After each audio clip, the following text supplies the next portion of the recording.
He spent his last dollars on an old RV. Everyone laughed at him.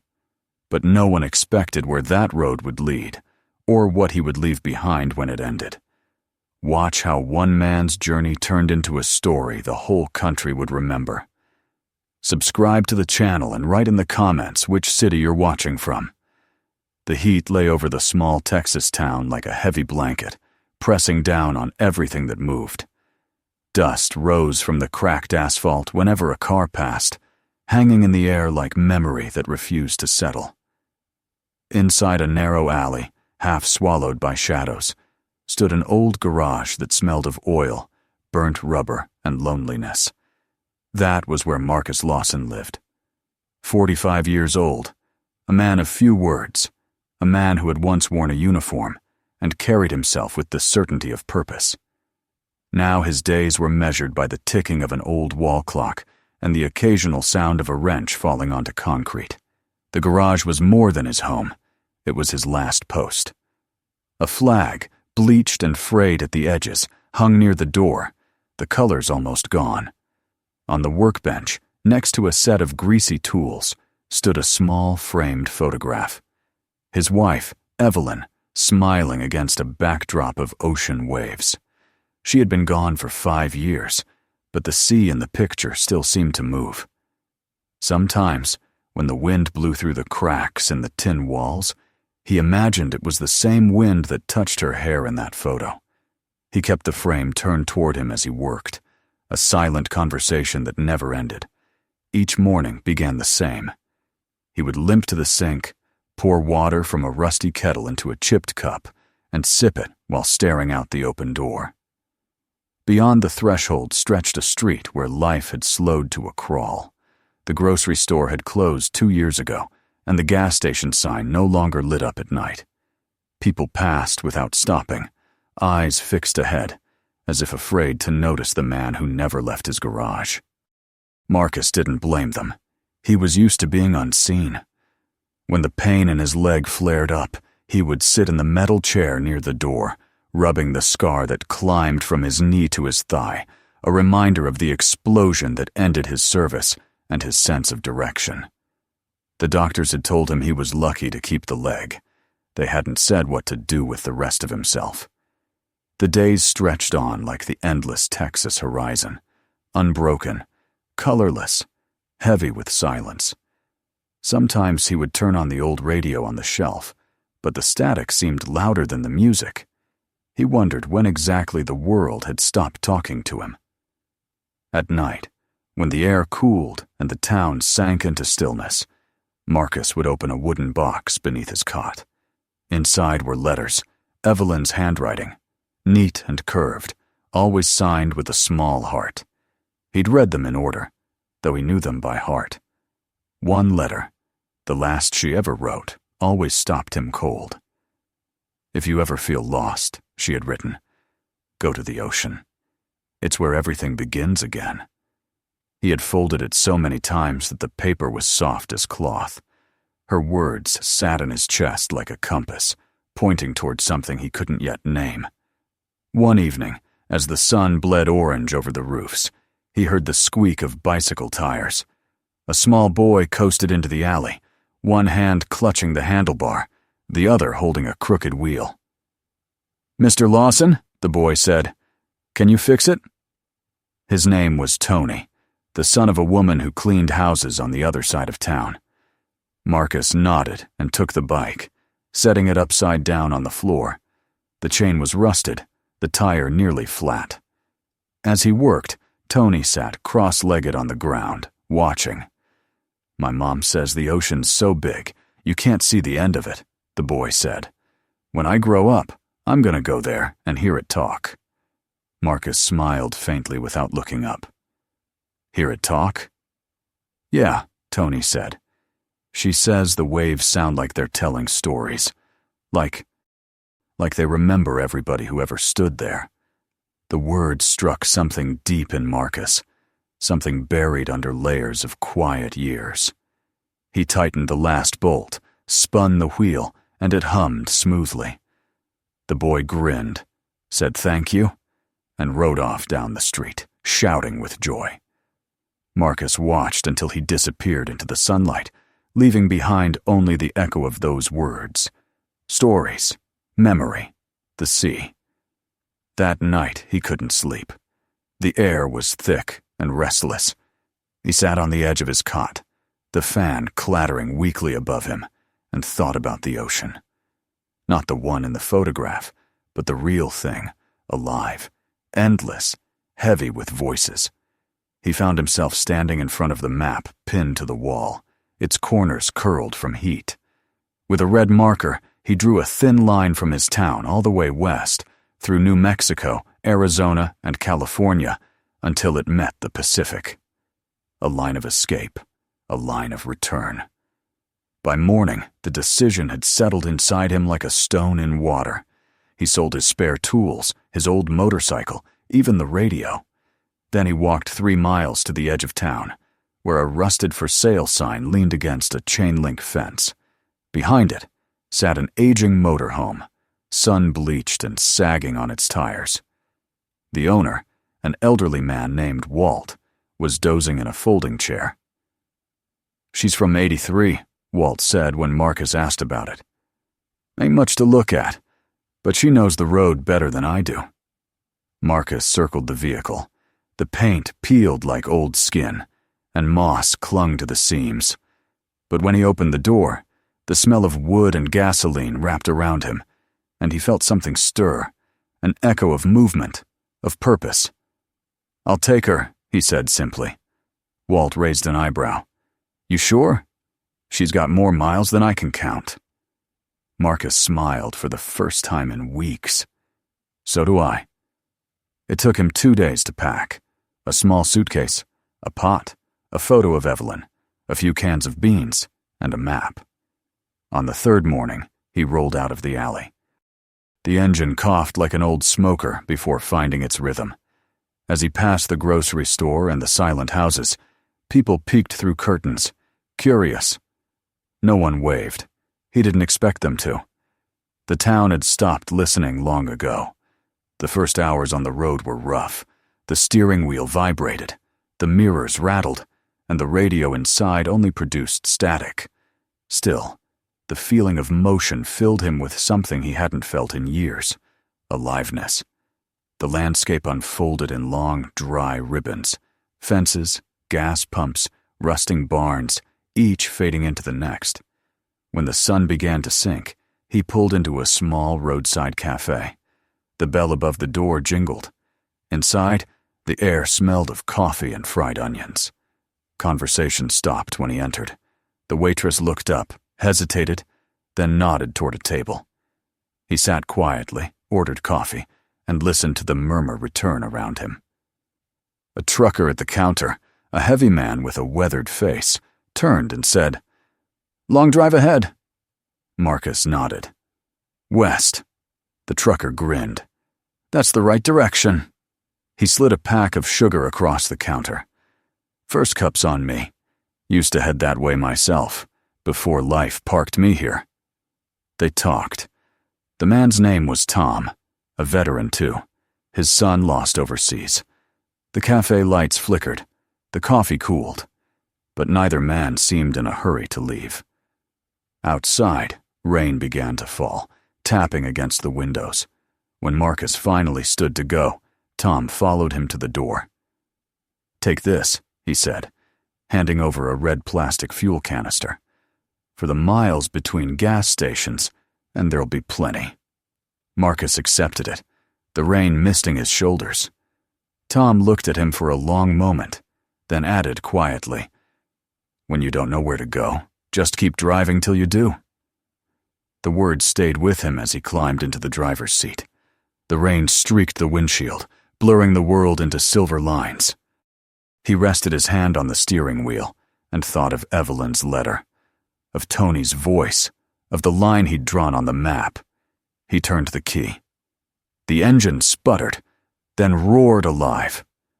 The wipers squeaked across the glass. As the cafe lights faded in the mirror, the road stretched ahead, dark and glistening. By dawn, the storm had passed. The sky opened in a pale wash of color. Marcus pulled to the side of the highway and stepped out. The world smelled of wet earth and clean air. He leaned on his cane, watching the sunrise spill over the horizon. In the soft gold light, the motorhome gleamed, still dented and scarred, but alive. For the first time in years, Marcus smiled without effort. The breeze carried the faintest scent of salt. Imagined, maybe, but real enough to make him believe.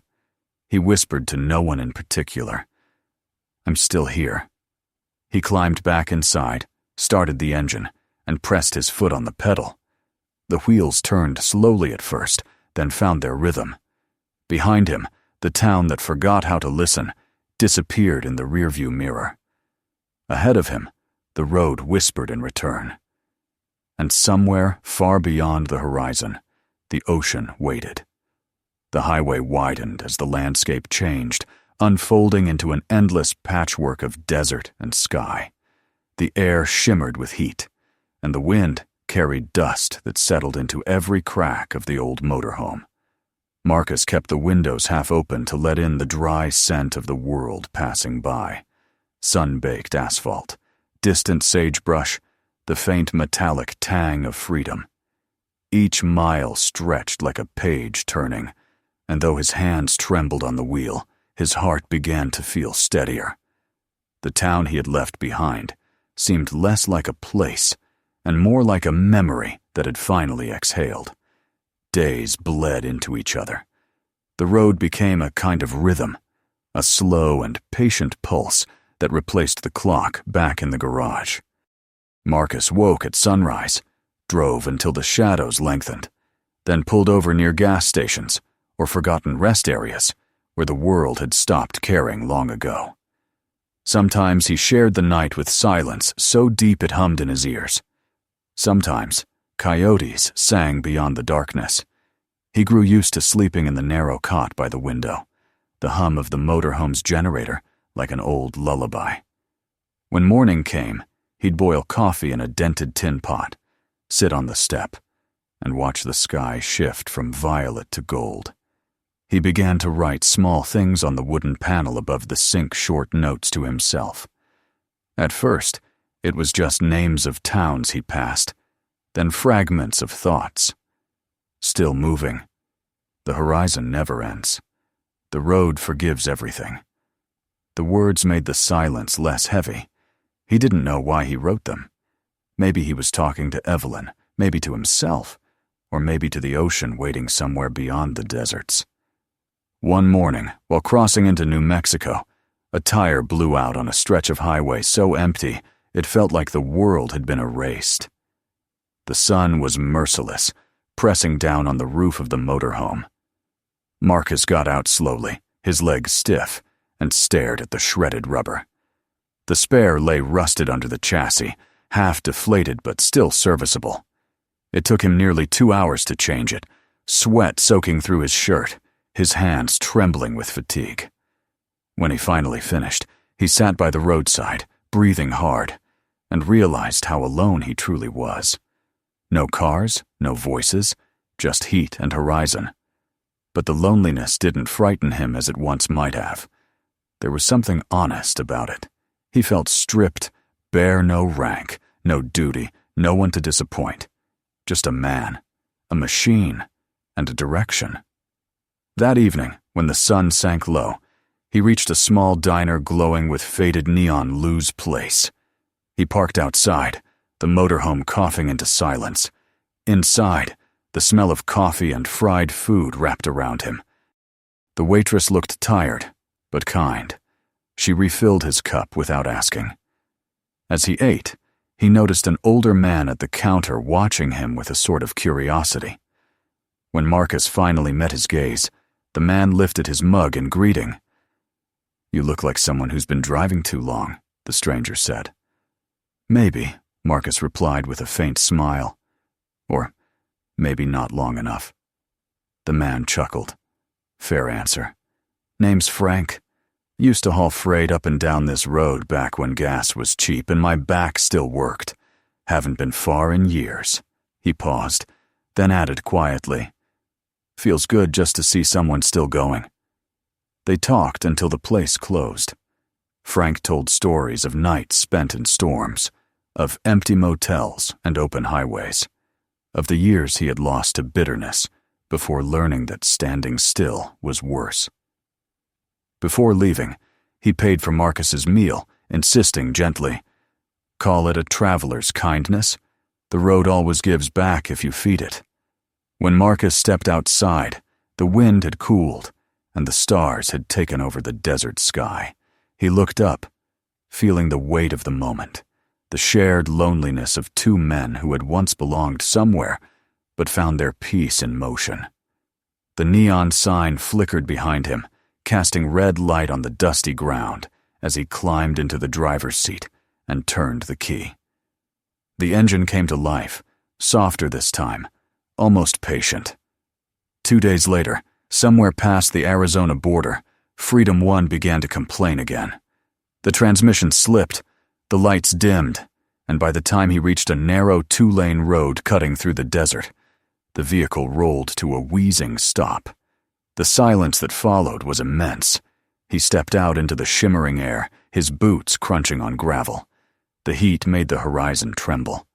For a while he simply stood there, leaning on his cane, listening to the stillness. His leg ached fiercely, and the exhaustion of the journey settled over him like dust. He climbed onto the front step of the motorhome and sat down. The world felt indifferent, vast, and distant. A thought came. What if this was where it ended? What if the road had given him enough? The ocean suddenly seemed impossibly far, a dream he'd borrowed from someone braver. He closed his eyes and rested his head against the metal, letting the warmth of the vehicle seep into him.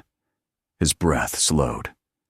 Maybe, he thought, it was fine to stop here, to let the world move on without him. The sound of tires on gravel broke the silence. When he looked up, a black SUV was slowing down beside him. Out stepped a man in a white shirt and a dark vest, his shoes sinking slightly into the dust. He looked wildly out of place in the desert, like someone who belonged to air-conditioned boardrooms and glass towers, not the middle of nowhere. "You all right?" the stranger asked, shading his eyes from the sun. Marcus hesitated. "Broke down. Transmission's gone, I think." The man studied the motorhome. "That thing's ancient." "Yeah," Marcus said with the hint of a smile. "So am I." The stranger smiled back. "Name's Edward Hayes." He reached out a hand. "I was heading to Las Vegas. Guess I can afford a detour." Within an hour, Edward had called a tow truck and arranged for repairs in the next town. Marcus watched, uncertain what to make of this unexpected kindness. At the repair shop, Edward insisted on paying the bill. "It's nothing," he said, when Marcus protested. "I could lose more than this in a poker game and not blink. Besides, I like helping people who remind me of something I lost." They ended up having dinner at a small diner near the motel. Edward talked about his business empire, the hotels with glass walls that reflected the world but showed nothing inside. He spoke of his son, who hadn't spoken to him in years, and of a wife who had died before he learned how to listen. "You know what money does?" he said after a while. "It buys silence, but not the kind you want." Marcus nodded, stirring his coffee. "Silence finds you anyway. The trick is learning how to live in it." Edward laughed softly. "You sound like someone who's already figured it out." "I'm just learning," Marcus said. "The road teaches slow." They sat in companionable quiet for a time. When Marcus rose to leave, Edward followed him outside. Under the dim streetlight, Marcus took something from his pocket, a small brass coin, tarnished by years of handling. He pressed it into Edward's hand. "Keep it," he said. "It's an old service token. I used to give them to the men I trusted my life with. When you find something worth waking up for, leave it there." Edward looked at the coin as though it weighed more than metal. "And what about you?" Marcus smiled. "I already found mine." They shook hands, and as Marcus drove away, he saw Edward still standing there in the rearview mirror, staring at the coin in his palm. He didn't know it yet, but that meeting would ripple outward, changing more than one life. The following days brought smaller encounters that stitched the journey together, like threads. In Utah, he stopped to help a woman with a flat tire, a young mother named Sarah, traveling with her son.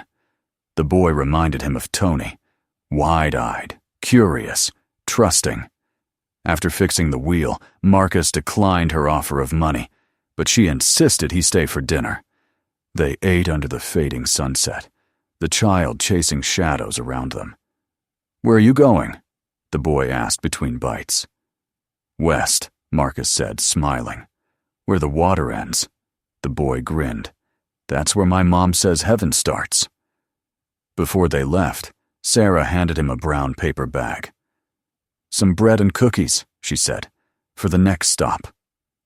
Inside on a napkin, she had written, "For the road that makes people kinder." That night, Marcus parked near the base of a mountain. The stars looked so close they seemed to rest on the peaks. He sat on the motorhome step, eating one of Sarah's cookies, and thought about the people he had met. Each had given him something without asking for anything in return. Fuel, stories, food, hope. It dawned on him that this was what Evelyn had meant in her letter. The ocean wasn't just a place, it was a way of moving through life, collecting small pieces of humanity until you became part of it. He took out his old notebook, the one he used for writing names and thoughts, and added a new line on the back page. Freedom isn't a place, it's a direction. He underlined it once, closed the book, and leaned back against the wall. The wind brushed against the metal siding, and he could almost imagine Evelyn sitting beside him, smiling in approval. When dawn arrived, the world was pale and still. He brewed coffee, poured it into a tin cup, and watched the sunlight spill over the mountains. Then he stepped inside, started the engine, and turned west once more. The motorhome grumbled, but it moved, and that was enough. As the road opened before him, he felt a strange sense of completion, as if the people he had met had stitched something back together inside him. The loneliness was still there, but it no longer hurt. It simply lived beside him, quiet and familiar, like an old friend who had finally learned to listen. Somewhere beyond the mountains, the sky began to smell faintly of salt. And though the ocean was still far away, Marcus knew he was already closer than he had ever been. The first thing Marcus noticed as he crossed into Oregon was the sound. It wasn't the dry hiss of tires against sand or the low hum of the engine. It was something softer, more alive, the whisper of wind that carried a hint of moisture. The air changed gradually, losing its dusty heat and gaining a coolness that felt like breath after a long run. He drove with the windows down, letting the salt-tinged breeze wash through the motorhome. The scent stirred something inside him, a memory half buried beneath years of silence. Evelyn's laughter on a distant beach, her voice calling over the roar of waves, the warmth of her hand as she pointed toward the horizon and said, "One day, we'll watch the sun sink into the water." He had not realized how much he had carried those words. They had survived through wars, hospitals, the loss of everything that once defined him. Now, as the sky began to shimmer with the faint silver of approaching ocean light, those words felt like a promise that had waited patiently for its keeper. He drove until nightfall, when the road dipped and wound between tall pine trees. The sound of the sea grew louder, pulsing like a heartbeat. He parked on a small gravel turnout overlooking the dark expanse of water. The horizon was invisible, swallowed by the blackness of night. But he could hear it, the deep, rhythmic exhale of the Pacific. He sat in the driver's seat for a long while, afraid that stepping outside would break the fragile spell. When he finally did, the cold air hit him like a baptism. The surf was only a few 100 feet away, glowing faintly where moonlight touched the foam. He walked down the narrow path with the help of his cane, the sand soft beneath his boots. Every wave that broke felt like a greeting, as though the ocean recognized him. When he reached the edge of the surf, he bent down, let the water touch his fingertips, and whispered, "I made it." It wasn't triumph that filled him, but peace, a stillness so deep it silenced every ghost that had followed him across the miles. He stood there until dawn painted the horizon in pale pinks and golds, the kind of light that seemed to belong to new beginnings rather than endings. In the days that followed, Marcus found a small stretch of land by the beach where he could park permanently. The locals, a mix of fishermen, retirees, and wanderers, accepted him easily. They called him Captain Marcus, though he owned no boat. The nickname made him smile. Perhaps the ocean had given him a title in its own quiet way. He started each morning the same way, boiling water on the small stove inside the motorhome, grinding cheap coffee beans with the back of a spoon, and watching the waves roll in. Fishermen would stop by to chat, sometimes bringing him their catches, salmon, crab, or trout. In return, he cooked breakfast for them, serving steaming coffee in paper cups and fish browned perfectly on his old skillet. Soon, word spread. Travelers began to stop at the Freedom One Cafe, as people started calling it. There was no sign, no prices, no rules, only a small donation jar and a welcome that never needed words. The old motorhome became a landmark, painted by children with small blue waves and handprints. Marcus didn't mind. The laughter of children near the sea was the best kind of music. He had lived for years surrounded by silence, but now it was a silence filled with life. The pause between waves, the moments of understanding between strangers, the peace of belonging without possession. Sometimes, when the evenings turned misty and cold, Marcus sat by the small fire pit he had built beside the motorhome. He listened to the voices of the people who gathered there, fishermen, travelers, drifters, each carrying their own story of loss and return. He rarely spoke of his own, but they didn't need him to. His presence was enough. There was something about the calm in his eyes, the steadiness in his movements, that told them he had walked through storms they could not name. They felt safer around him, as if the road itself had chosen him to be a keeper of peace. One afternoon, a familiar voice called his name. When he turned, a man stood by the beach road, dressed simply in jeans and a windbreaker, holding something in his hand. It was Edward Hayes. The years since their meeting had softened him. His posture was lighter, his eyes clearer. "You still out here?" he asked, smiling as he approached. "Looks like it," Marcus said, standing to greet him. "Didn't think I'd see you again." Edward looked at the motorhome, now painted and weathered by the sea air. "I wasn't sure I'd find you. That coin you gave me, it changed everything." He sat beside Marcus and told him how, after their meeting, he had left his company, sold his shares, and built a home for veterans on the outskirts of Reno. "I called it Liberty Haven," he said. "Seemed right." Marcus smiled softly. "That's a good name." Edward reached into his pocket and pulled out the brass coin, now polished and gleaming. "I thought about leaving it there," he said quietly, "but I figured it belonged to both of us." Marcus took it, turning it over in his fingers. The words engraved on one side had faded. Honor, faith, road. He looked out at the ocean, then handed it back. "Keep it," he said. "You'll know when it's time to let it go." They sat in silence, the kind that needed no explanation. The waves rolled in, steady and eternal. When Edward finally stood to leave, he placed a hand on Marcus's shoulder. "You found your peace, didn't you?" Marcus nodded. "I didn't find it," he said.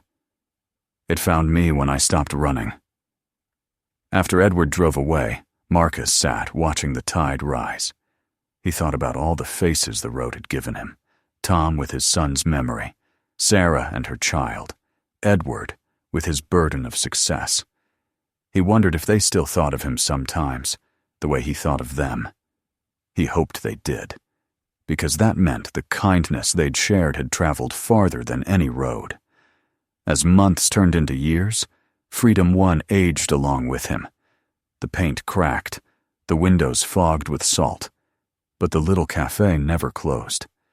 People left small gifts on its steps, seashells, folded notes, photographs. One note, from a child who had once visited with his family, read, "When I grow up, I want to live like you do." Not afraid.